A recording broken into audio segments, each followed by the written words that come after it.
Hey, what's up, everybody? It's LJ Johnson, host of the LJ Show. Like and subscribe to this channel, the LJ Show on YouTube. Follow me on TikTok, Facebook, and Instagram as well, at the LJ Show. Today's devotion is going to be about John chapter 20.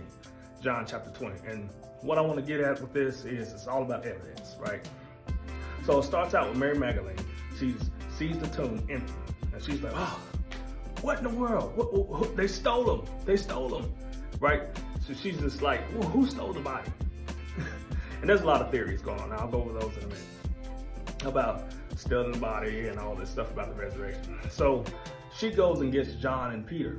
Okay, now in John chapter 20, John tells us more than once that he was the one Jesus loved. And so Peter and John run to the tomb, and John tells us the one that Jesus loves got there first. So he's telling us, I'm faster and I got there first. All right, so he constantly tells us he's the one that Jesus loved. But he also tells us that Peter actually went into the tomb to look. And what it seemed was linen was still there. And there's theories amongst unbelievers, atheists, or other Christian cults. I'm not going to name the denominations, but they're Christian cults, that they don't believe that Jesus Christ risen from the dead. Okay, so that's because they believe that the body was stolen. The disciples stole the body, okay, because they really want to believe that Jesus Christ rose from the dead because he said he was. So they believe that the disciples stole the body, okay, and that doesn't make any sense, because if they stole the body, why would the linen be there intact? Why wouldn't you just take the body, the whole body with the linen intact? Why would you just leave it there? That doesn't make any sense. Another thing people believe, another theory as far as disprove the resurrection, is that they were hallucinating. Hallucination is an individual action, okay? This is something that happens individually. So everybody was hallucinating? Everybody? Come on, man, that doesn't make any sense. So Mary Magdalene, so Peter and John, they go to the house. They go back home.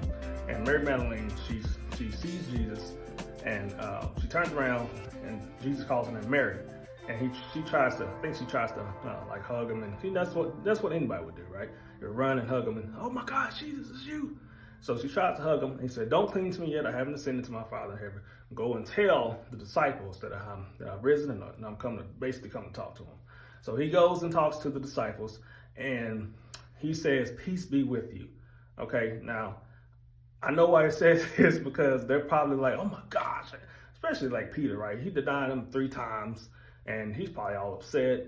And, they just got done being upset at Judas for getting him arrested in the first place for $10 or 10 coins. I don't know, but I don't even think it was that much. You know how when people sell you out for some money, it's like for like $5, not even nothing. But anyway, I'm getting off on a rant. But yeah, he shows up in the room with the disciples. He says, peace be with you.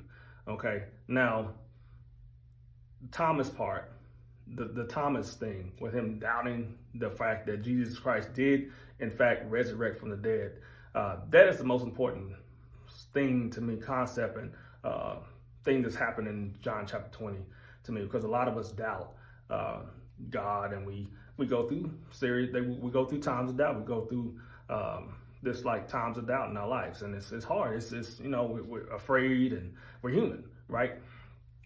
And a lot of us, we get into this point of our lives where we're saying to ourselves, I have to see it in order to believe it. Hey, man, I've done it before. Like my wife, she has faith in a lot of areas I don't have sometimes. I say, I just got to see it to believe it. I just got to see it to believe it. Even though this is not as serious as not believing that Jesus Christ rose from the dead, like Thomas did. So he didn't believe.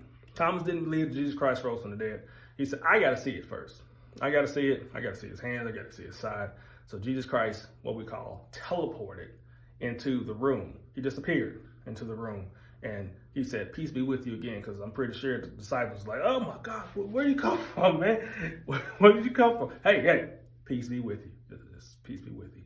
So Thomas touches his hands, touches his side, and he believed. And you know what? This chapter, to me, is all about evidence. All about evidence that Jesus Christ did, in fact, rise from the dead. The resurrection is actually true. I love police movies. I love law enforcement movies like Chicago PD, NYPD Blue, that's old, Blue Bloods, what all the law enforcement movies and shows. I love to watch them, okay? And one of the things they always talk about is hard evidence, physical hard evidence, not circumstantial. Because in order to arrest somebody and send them to jail, and get them actually convicted in the court of law, you actually need hard evidence. This is hard evidence that Jesus Christ did, in fact, rise from the dead. Like and share this video, and don't forget to follow me on Instagram, TikTok, and Facebook at The LJeh Show.